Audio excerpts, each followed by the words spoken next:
আজকে আমি এমন কতগুলো স্টক নিয়ে ডিসকাস করব সেই স্টকগুলো সম্পর্কে একটা এক্সপেক্ট করি স্টকগুলোকে কখন আন্ডার ভ্যালুড পজিশনে পাবো। কিন্তু এই যে মার্কেটের মধ্যে এত ভোলাটিলিটি চলছে, মার্কেটে একটা সেলিং এসেছে, সেই কারণে কিন্তু এই সব লার্জ ক্যাপ স্টকগুলোকে আমরা এতটা আন্ডার ভ্যালুড অবস্থায় পাচ্ছি। তো এই সুযোগটা, এই অপরচুনিটিটা কিন্তু আমাদের কাছে সবসময় আসে না। তো এই পজিশনে যদি এই স্টকগুলোকে আমরা বাই করতে পারি, এই একটা ভালো জায়গায় যে স্টকগুলো দাঁড়িয়ে আছে এই পজিশনে যদি আমরা বাই করতে পারি, 8 থেকে 12 মাসের মধ্যে এইসব স্টকগুলো থেকে আমরা প্রায় 15 থেকে 20% রিটার্ন পেতে পারি। দেখুন, ব্যাংক আমাদের ইন্টারেস্ট দিচ্ছে 7 থেকে 8% মতন, কিন্তু তার থেকে যদি আমরা এই স্টক মার্কেটে এমন কোন স্টকে ইনভেস্ট করি যেখানে আমাদের কিন্তু পোটেনশিয়াল অনেক বেশি এবং সেখান থেকে রিটার্ন আমরা 15 থেকে 20% 1 ইয়ারের মধ্যে পেতে পারি, সেখানে কিন্তু আমাদের একটা ভালো অপরচুনিটি হিসেবে সেই সুযোগটা কাজে লাগানো দরকার। তো আমার অনেক ভিউয়ার্সরা বলেছেন যে ভালো স্টক নিয়ে ডিসকাস করতে, এবং এমনও অনেক ভিউয়ার্স বলেছেন যে 1 লাখ টাকাকে 3 মাসে 1,10,000 কীভাবে রিটার্ন পাওয়া যায় এমন কিছু স্টক নিয়ে ডিসকাস করতে। দেখুন, শেয়ার মার্কেটে ভীষণই আনসার্টেনিটি।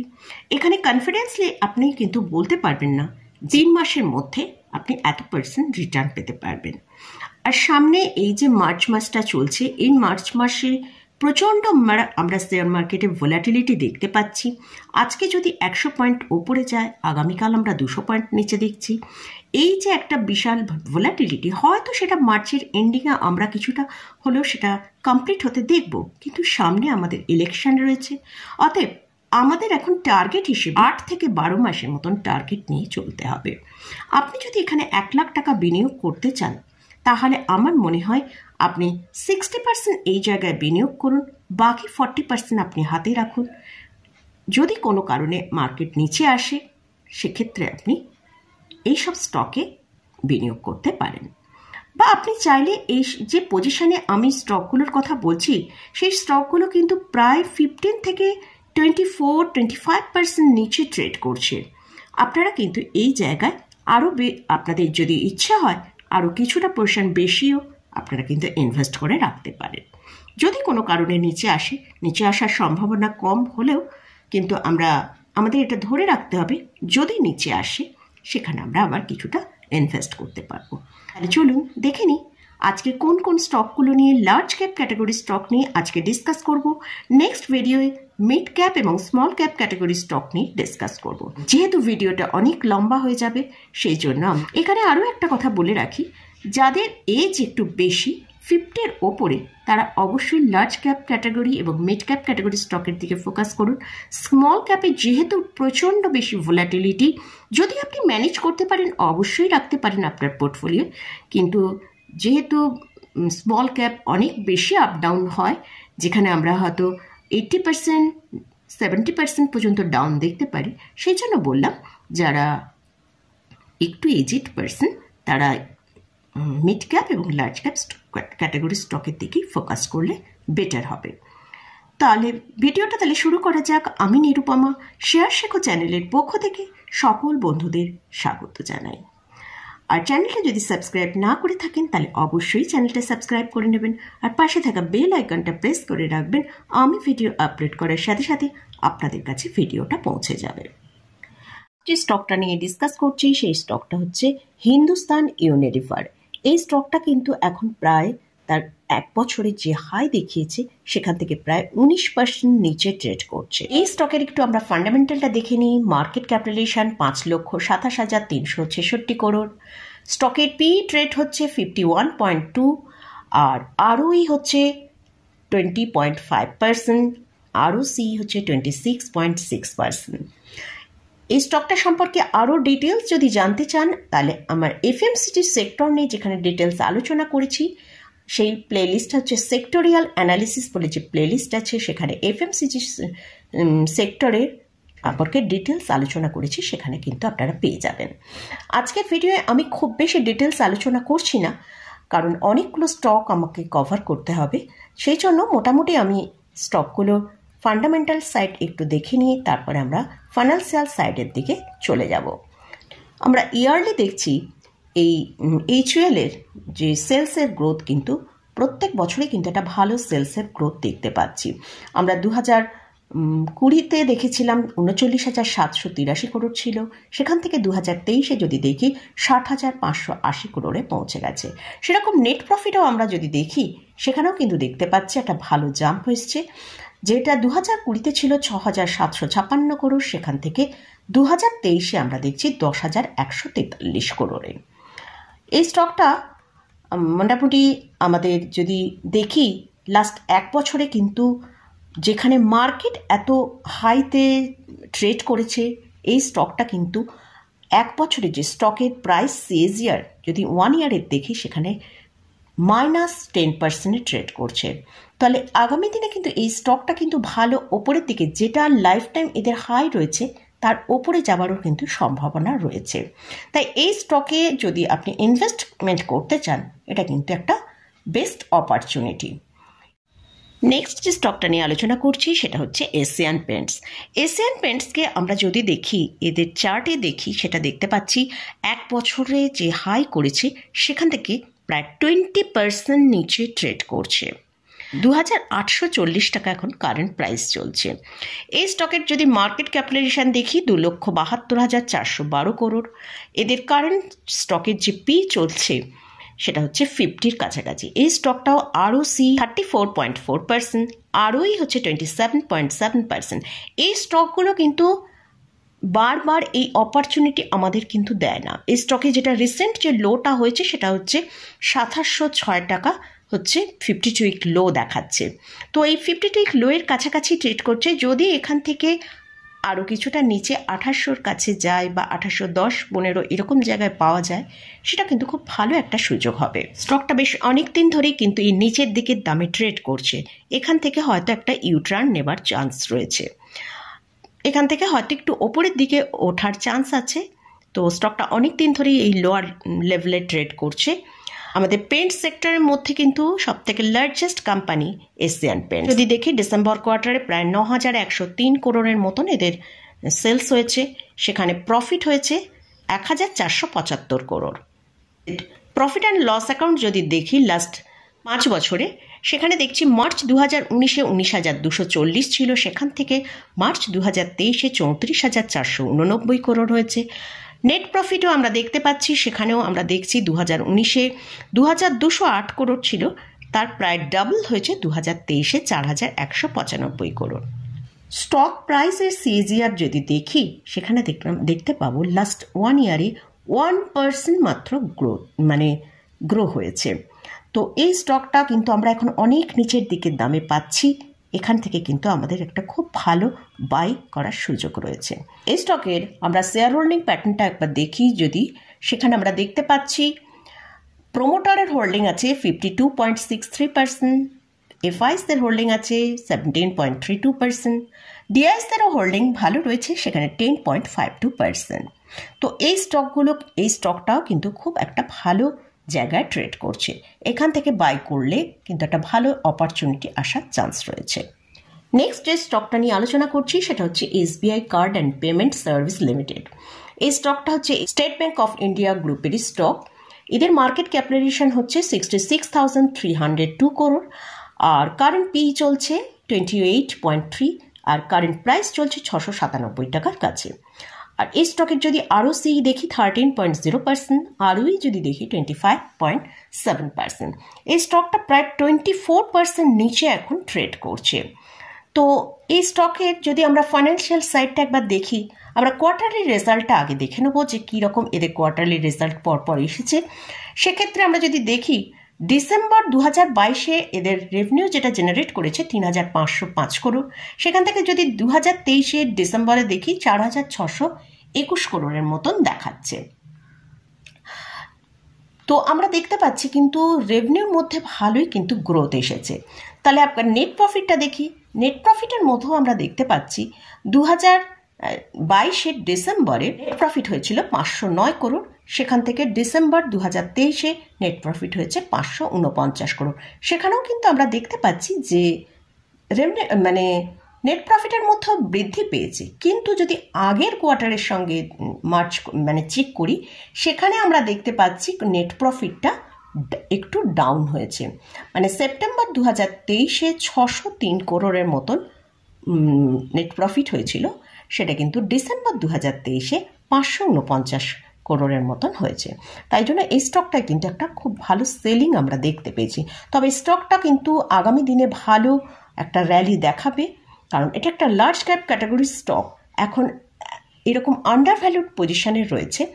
তো সেই জন্য আমরা একবার পিএল অ্যাকাউন্টটা চেক করি, সেখানে আমরা দেখতে পাচ্ছি 2019-এ এদের রেভিনিউ হয়েছিল 7,017 করোড়, সেখান থেকে মার্চ 2023-এ আমরা দেখছি 13,670 করোড়। আর নেট প্রফিটটা যদি দেখি, 2019-এ আমরা দেখতে পাচ্ছি 865 করোড় ছিল, সেখান থেকে মার্চ 2023-এ 2,258 করোড়। খুব বেশি ডিটেলসে আমি কিন্তু এই ফাইন্যান্সিয়ালটা আলোচনা করতে পারছি না, কারণ ভিডিওটা অনেক বেশি বড় হয়ে যাবে। তো আপনারা ভালো করে কিন্তু চেক করবেন। এই স্টকগুলো যে আমি আলোচনা করছি, কোনোটাই কিন্তু আমি বাই রেকমেন্ডেশন করছি না, কারণ আপনারা ভালো করে যদি কোনো স্টকে পজিশন নিতে চান, তাহলে অবশ্যই আপনারা আগে ভালো করে রিসার্চ করে নিয়ে তবেই পজিশন নেবেন। এই এসবিআই কার্ড লাস্ট স্টক প্রাইসের সিএজিআর দেখি, লাস্ট 3 ইয়ারে সিএজিআর দেখি, সেটা -10% ট্রেড করছে।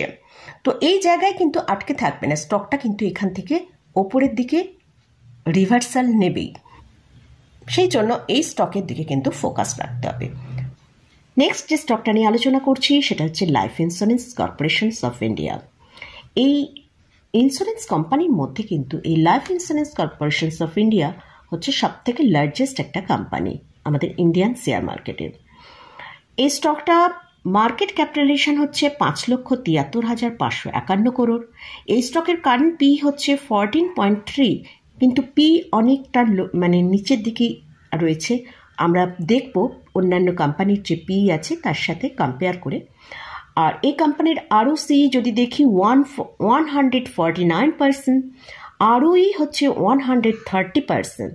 এই স্টকটা একটা খুব ভালো আরওই এবং আরওসি কিন্তু আমাদের কাছে প্রোভাইড করছে। আর এই স্টকটাও ভালো ডিভিডেন্ড পে করে। আর এই স্টকের যেটা লো রয়েছে 52 উইক লো, সেটা 530 টাকার কাছাকাছি রয়েছে। এই স্টকটা এখন কারেন্ট প্রাইস চলছে 907 টাকার কাছে। আর এই স্টকটা মোটামুটি যদি হাই থেকে দেখি, প্রায় 18% নিচে কিন্তু ট্রেড করছে। সব থেকে এই স্টকটা 800 থেকে 850-এর কাছে পেলে খুব ভালো একটা বাই হবে বলে আমার মনে হয়। এখানে পিআর কোম্পানিটা একবার খুলে নিয়েছি, সেখানে আমরা দেখতে পাচ্ছি এলআইসি পিটা চলছে সেটা 14.27, সেখানে SBI life insurance 80, HDFC life 88, ICICI prudential life 94। বুঝতেই পাচ্ছেন তাহলে এই স্টকটা এখন অনেক কিন্তু এত বড় একটা লার্জ ক্যাপ স্টক হয়েও কিন্তু অনেক লোয়ার প্রাইসে আমরা কিন্তু এই স্টকটাকে পাচ্ছি। তো এই স্টকটার দিকে ফোকাস রাখা যেতে পারে। সেখানে আমরা দেখতে পাচ্ছি কোয়ার্টারলি রেজাল্ট কিন্তু এদের খুবই ভালো, যেটা আমরা মার্চে দেখেছি, মার্চ 2023-এ দেখেছি 2 লক্ষর ওপর এদের সেলস হয়েছে। সেখানে ডিসেম্বর 2023-এ দেখছি 2,13,000-এর মতন এদের সেলস দেখাচ্ছে। তা সেলসের মধ্যে কিন্তু আমরা ভালো গ্রোথ দেখতে পেলাম। এবার আমরা ইয়ারলি এদের কীরকম হয় সেটা আমরা একবার দেখে নেব।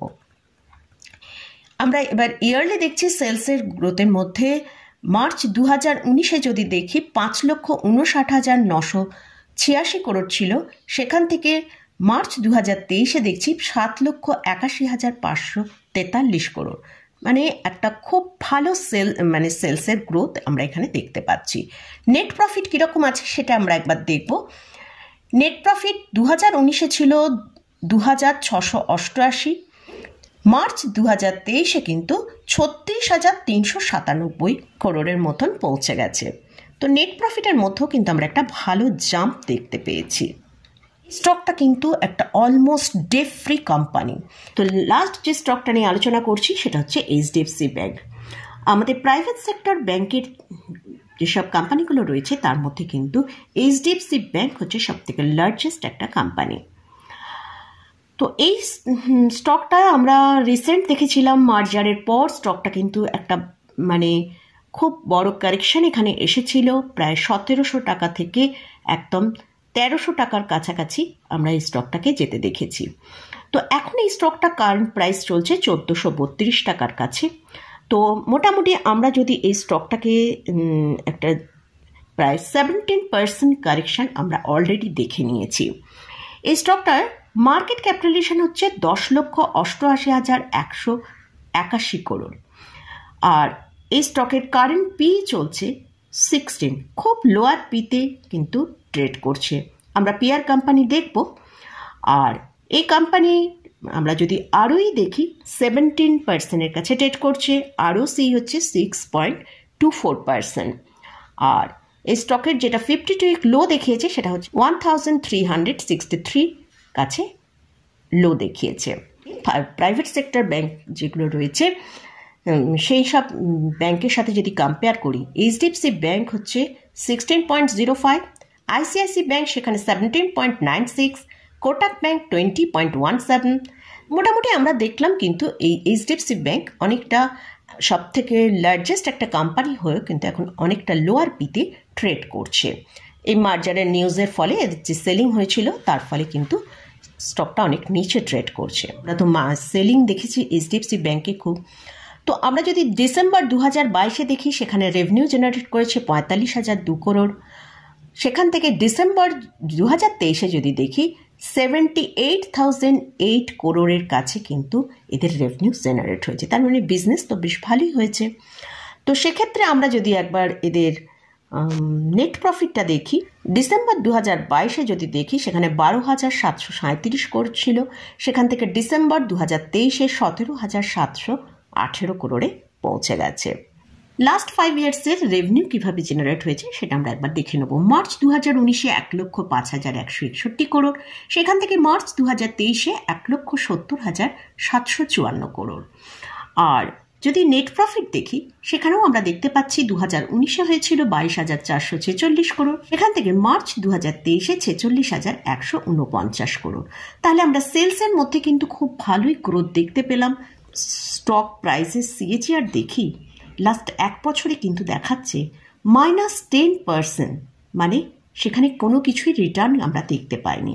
তাহলে এই সব স্টকগুলো এত যে লার্জ ক্যাপ স্টক, এগুলো কিন্তু আগামী দিনে একটা ভালো রিটার্ন আমাদের দেখাবে। তো এই স্টকগুলো এখন প্রায় 15 থেকে 24%, 25% পর্যন্ত যে কারেকশন আমরা দেখতে পেলাম, এই স্টকগুলো কিন্তু রিটার্ন যখন আসবে তখন কিন্তু একটা ভালো রিটার্ন আমরা দেখতে পাবো। আমার মনে হয় এই সব স্টকগুলোকে আমরা যদি পোর্টফোলিওয়ে অ্যাড করতে পারি তাহলে কিন্তু লাস্ট 8 থেকে 12 মাসের মধ্যে আমরা এখানে অবশ্যই 15 থেকে 20% রিটার্ন দেখতে পেতে পারি। তবে এই স্টকগুলো আমি কিন্তু কোনোটাই বাই রেকমেন্ডেশন করছি না। আপনারা যদি এই স্টকের কোথাও বাই করেন অবশ্যই আপনারা ভালো করে ফান্ডামেন্টাল চেক করে নিয়ে তবেই বাই করবেন, অথবা আপনাদের যিনি ফাইন্যান্সিয়াল অ্যাডভাইজার আছে তাদের সাথে একবার পরামর্শ করে নিয়ে পর বাই করবেন। আমি শুধু এডুকেশনাল পারপাসে এই ভিডিওগুলো করি এবং সেখানে আমি আপনাদের সঙ্গে এটাই আপনাদের নলেজে আনতে চাইলাম যে এই স্টকগুলো কিন্তু এখন অনেকটা নিচের দিকের প্রাইসে ট্রেড করছে, অর্থাৎ মার্কেটের মধ্যে এই ভোলাটিলিটির জন্য স্টকগুলোকে কিন্তু আমরা অনেকটা নিচের দিকের দামে দেখতে পাচ্ছি। এরকম এই সব লার্জ ক্যাপ স্টকগুলো কিন্তু বারবার এই অপরচুনিটিটা দেয় না। তো এই অপরচুনিটিটা আমার মনে হলো একটা ভালো অপরচুনিটি, সেটাই আমি আপনাদের সাথে শেয়ার করলাম। তো মোটামুটি আজকের মতন ভিডিওটা এখানেই শেষ করছি। ভিডিওটা যদি ভালো লাগে অবশ্যই লাইক করবেন, শেয়ার করবেন, সাবস্ক্রাইব করবেন। ধন্যবাদ।